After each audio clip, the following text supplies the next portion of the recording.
गलत इल्जाम है हम पर कि वफादारी नहीं करते, गलत इल्जाम है हम पर कि वफादारी नहीं करते। अरे हम मोहब्बत बांटते हैं, गद्दारी नहीं करते। बुरा वक्त जब भी आया है वतन पर ए वतन वालों, बुरा वक्त जब भी आया है वतन पर ए वतन वालों, हम अपनी जान दे देते हैं पर गद्दारी नहीं करते। सदर मोहतरम, मेहमानों खुसूसी, असातिज़ा करम और मेरे प्यारे दोस्तों, अस्सलामु अलैकुम व रहमतुल्लाहि व बरकातुहू। मैं जश्न राम जमहूरिया के इस मौके पर चंद बातें आपके सामने अर्ज करना चाहती हूँ।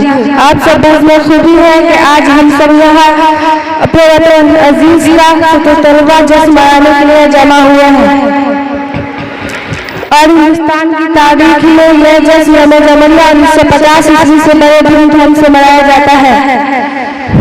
सामाईन हज़रात, हमारे मुल्क को आज़ाद कराने के लिए खुसूसन उलमा और अमूमन तमाम मज़ाहिब के लोगों ने जदोजहद की और 15 अगस्त 1947 ईस्वी को हमारा मुल्क आज़ाद हो गया।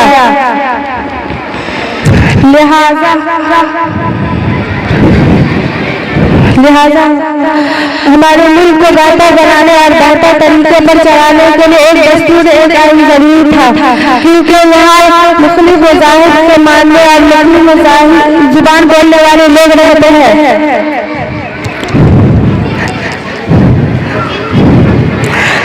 26 जनवरी थी वह 1950, 26 जनवरी थी वह 1950, जमहूरियत की हमने रखी थी तभी एहसास, तब से हर साल मनाते हैं बड़ी शान से।